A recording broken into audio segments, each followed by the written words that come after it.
कल मैंने एक वीडियो देखी, आयशा नाम की युवती ने वो शूट किया था सुसाइड से पहले। उसमें उसने बताया कि उसकी सुसाइड के लिए कोई भी जिम्मेदार नहीं है, और साथ ही उसने ये बताया कि प्यार हमेशा दो तरफा होना चाहिए। और उसने बताया कि वो हवाओं की तरह स्वतंत्र जिंदगी जीना चाहती थी, और उसने बताया कि इश्क निकाह के बाद भी पूरा नहीं होता। कहीं ना कहीं वो अपने रिलेशनशिप से हर्ट थी और पेन में थी। इस तरह की स्थिति में बहुत सारी महिलाएं हैं, लेकिन उन्हें समझ नहीं पाता आता कि वो इसके लिए क्या स्टैंड ले, क्योंकि हमारा बिलीफ सिस्टम ऐसा है कि हमारे यहाँ लड़कियों को सिखाया जाता है कि शादी के बाद तुम्हारा ससुराल ही तुम्हारा घर है, अब तुम्हारी अर्थी उस घर से निकलनी चाहिए। कहीं ना कहीं ये ऐसा बिलीफ सिस्टम है जिसने महिलाओं को घुट घुट कर जिंदगी जीने के लिए मजबूर कर रखा है। अब जरूरत है कि इस तरह के बिलीफ सिस्टम्स को ब्रेक करने की, ताकि महिलाओं को भी सम्मान की जिंदगी मिले।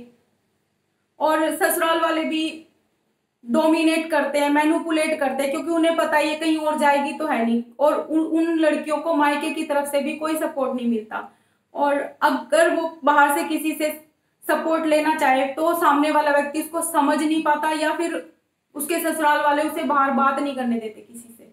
अब इस तरह से वो अपना दुख कहे तो किसको कहे, और उसके पास आखिरी रास्ता बच जाता है तो वो सुसाइड का। तो इस तरह की महिलाओं के लिए ये वीडियो है। अगर आप इस तरह की सिचुएशन में हैं तो आपको समझना चाहिए कि आप अगर किसी से निकाह करते हैं या शादी करते हैं तो आप इसके लिए आप किसी को मजबूर नहीं कर सकते कि सामने वाला आपको वही प्यार, रिस्पेक्ट और केयर दे जो आप उसके लिए करते हैं। अगर आपको सामने से वही व्यवहार नहीं मिल रहा, आपका सम्मान नहीं किया जाता उस रिलेशनशिप में, और आपको मैनिपुलेट किया जाता है, और सामने वाला व्यक्ति नार्सिसिस्टिक बिहेवियर का व्यक्ति है, तो आपको जरूरत है कि आपको उस रिलेशनशिप से बाहर आ जाना चाहिए। और अगर आप उस रिलेशनशिप से बाहर नहीं आना चाहते और उस व्यक्ति को छोड़ना नहीं चाहते, तो दूसरा रास्ता आपके पास ये है कि पूरा फोकस आप उस व्यक्ति से हटाकर अपने ऊपर लगा लीजिए, और खुद को फाइनेंशियली डिपेंडेंट बनाने पर काम कीजिए। सेल्फ डिपेंडेंट बनिए आप, और इमोशनली भी स्ट्रांग बनिए। इतने इमोशनली स्ट्रांग बनिए कि आपको किसी और की जरूरत ही ना पड़े।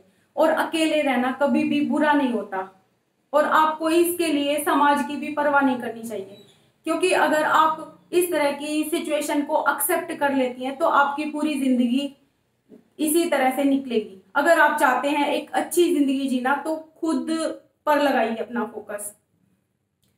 जब आप अपना फोकस खुद पर लगा लेते हैं, जब आपको खुद का सम्मान करना सीख जाते हैं, तो आपको खुद की वैल्यू पता चलती है।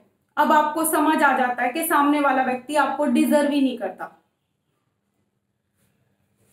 और कुछ एडवाइस यहाँ पर पेरेंट्स के लिए भी है। पेरेंट्स हमेशा अपनी बेटियों को तैयार करते हैं एक मैरिज मटेरियल के तौर पर। उन्हें सिखाया जाता है कि ससुराल में उन्हें कैसे रहना है, लेकिन ज्यादातर वही लड़कियां मात खा जाती हैं ससुराल में, क्योंकि एक तरह से वो बिलीफ सिस्टम को फॉलो करती रहती हैं। वो इमोशनली स्ट्रांग नहीं होती, वो फाइनेंशियली स्ट्रांग नहीं होती।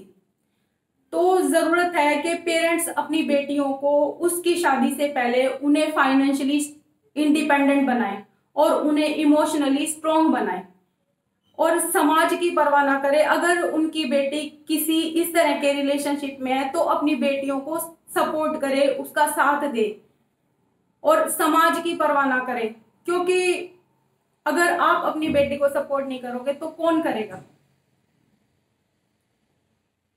तो इस तरह से आपको समझ आ ही गया होगा, या तो आपको उस रिलेशनशिप से बाहर आना है, और अगर आप उस रिलेशनशिप से बाहर नहीं आना चाहती तो आपको पूरा फोकस खुद पर लगाना होगा।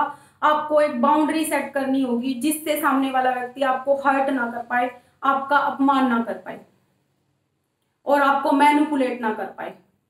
और खुद को फाइनेंशियली स्ट्रांग बनाना है, और इमोशनली स्ट्रांग बनाना है, और बिलीफ सिस्टम को तोड़ना है, और समाज की परवाह नहीं करनी। आपको भी जीवन जीने का उतना ही अधिकार है, और सम्मान से जीने का और स्वतंत्रता से जीने का उतना ही अधिकार है जितना किसी पुरुष को है।